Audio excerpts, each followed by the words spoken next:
Saya berbahagia kita bisa hadir dibuka dengan bacaan tadi Al-Quran. Semoga menghadirkan berkah. Di dalam hadis Al-Bukhari, nomor hadis 4793, beliau menerima hadis ini dari seorang bernama Hajjaj bin Minhal. Hajjaj menerima dari Syu'bah. Syu'bah menerima dari Alqamah bin Marthad. Alqamah bin Marthad menerima dari Sa'ad bin Ubaidah. Sa'ad bin Ubaidah menerima dari Abu Abdurrahman As-Sulami. Abu Abdurrahman As-Sulami menerima dari sahabat Uthman bin Affan radhiyallahu ta'ala anhu. Uthman bin Affan menerima hadis ini dari Rasulullah sallallahu alaihi wasallam. Hadis sahih. Qala khairukum man ta'allama al-Qur'ana wa 'allamah. Kata Nabi, kalau ada orang-orang yang baik, yang memiliki sifat-sifat mulia, maka di antara yang paling baik di antara mereka adalah orang yang mau belajar Al-Quran, mengkaji isinya, kemudian ia berupaya mengamalkan sesuai dengan batas kemampuannya. Jadi di Al-Quran itu setidaknya ada 5 jenis kebaikan. Ada thayyib, misal di Quran surah kedua ayat 168. Ya ayyuhan nas kulu mimma fil ardi halalan thayyiba.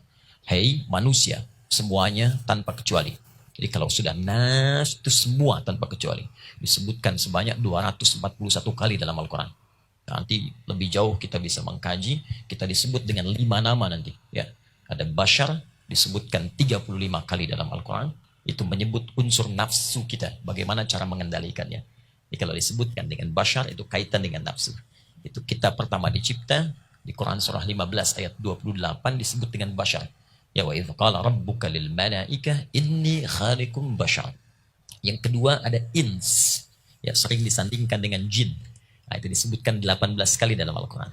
Ya ma'syaral jinni wal ins wa ma khalaqtul jinna wal ins. Ya, itu menunjuk aspek kelembutan. Ya, kelembut, ramah, tampak. Ya, beda dengan jin. Jin itu tersembunyi, kasar sifatnya. Walaupun melakukan penampakan, dia tetap tidak ramah. Ya, makanya jin disebut jin karena tersembunyi. Ya, dan tidak ada jin kemudian nampak. Jadi kalau ada jin melakukan penampakan, dia jin bermasalah itu. Apalagi yang cari-cari penampakan jin itu pasti punya persoalan itu. Ya, dan jin tidak ramah. Karena itu nggak ada orang kemasukan jin tiba-tiba pengen ikut pengajian misalnya, nggak ada. Ya pasti mulutnya mengacau, tindakannya meracau. Ya manusia beda.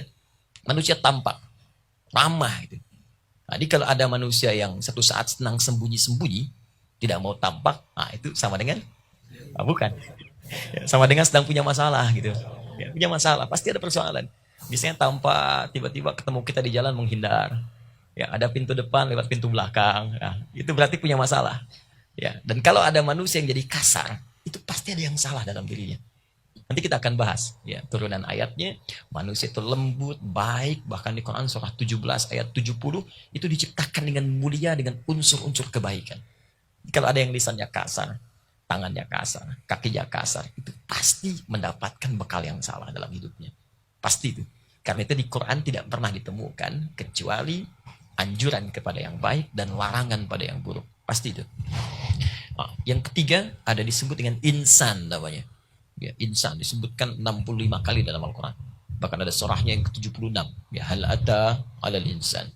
Nah, itu kalau insan disebutkan menunjuk kepada semua totalitas aktivitas kita. Dari bangun tidur sampai tidur lagi. Nah, jadi kalau Bapak Ibu ingin lihat dalam Al-Quran, termasuk di hadis, apa yang harus dikerjakan saat bangun tidur sampai tidur lagi, maka temukan kata al-insan. Di situ ada bimbingannya. Yang keempat ada Bani Adam. Menunjuk pada asal keturunan. Semua manusia yang hidup di bumi itu asal mulanya bersumber kepada Adam alaihissalam. Tidak ada manusia satupun hidup di bumi yang kalau diurut-urut itu kecuali semuanya bersambung pada Adam. Kalau ada yang berkata manusia berasal dari monyet, nah jangan mau tuh. Ya, katakan kalau Anda dari monyet silahkan, cuman gak usah ngajak-ngajak kita gitu ya.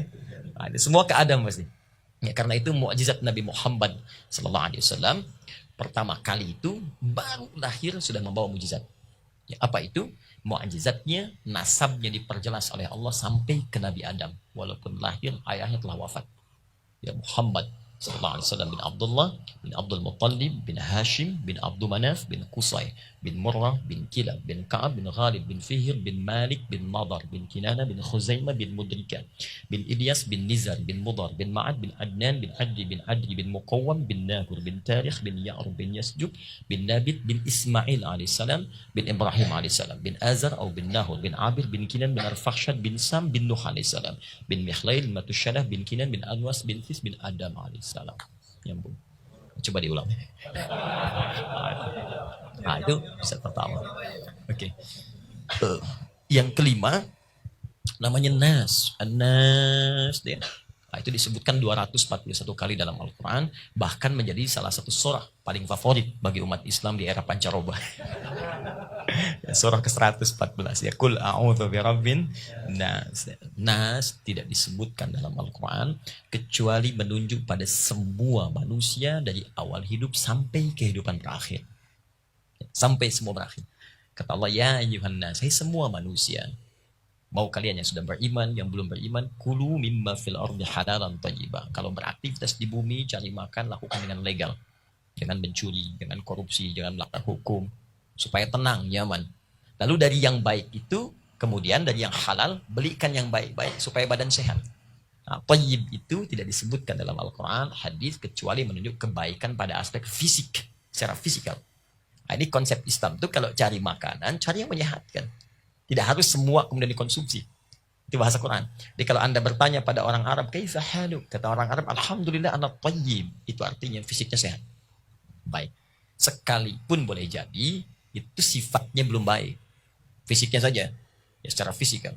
Kan ada dulu Bang Thayyib 2 kali puasa, 2 kali lebaran dia nggak pulang-pulang ya. Padahal dia sehat. Nah, itu fisikal baik. Kalau kita ingin menjadikan kualitas sifatnya baik, sifatnya, sehingga fisik ini dorong dengan sifat yang baik, maka keluarlah nanti sikap yang mulia. Nah, secara sifat ini naik nanti dari thayyib menjadi khair namanya. Khair. Kaifa haluk? Apa kabar? Alhamdulillah ana bi khair. Maksudnya berada dalam suasana yang enak, yang baik. Bisa untuk ngobrol, bisa untuk diskusi. Nah, jadi kalau ada, ini yang menarik. Kalau ada sifat mulia di kehidupan ini, maka orang Islam itu mesti jadi yang terbaik di antara yang baik itu. Sampai turun ayat Al-Quran, surah ketiga Ali Imran, ayat 110. Ya, sebelah kiri di atas sebelah mushaf. Kuntum khaira ummah. Ukhrijat linnas ta'muruna bil ma'ruf wa tanhauna 'anil munkar. Kata Allah, kalian ini luar biasa. Setelah kalian ditempa oleh Rasulullah, belajar, kemudian turun Al-Quran, diberikan petunjuknya, berubah dari jahiliyah pada umat yang terbaik. Jadi kalau ada orang baik, ini umat Islam ini mesti lebih baik. Ada orang jujur, maka yang lebih jujur itu umat Islam. Ada orang sabar, maka yang paling sabar itu umat Islam. Jadi kalau ada nilai kebaikan setitik di bumi, maka yang terbaik itu harus orang Islam. Kapan itu bisa diwujudkan? Ketika umat jahiliyah ini mendapatkan cahaya Al-Quran. Itulah yang merubah kemudian semua itu menjadi lebih baik. Karena itu turunlah hadis tadi, kata Abu Abdurrahman As-Sulami, hadis inilah yang menjadikan aku berhenti sementara dari aktivitas untuk menggali kandungan isi Al-Quran. Supaya jadi manusia terbaik dalam pandangan Rasulullah SAW. Maka saya berbahagia tadi dibuka taklim kita dengan bacaan Al-Quran.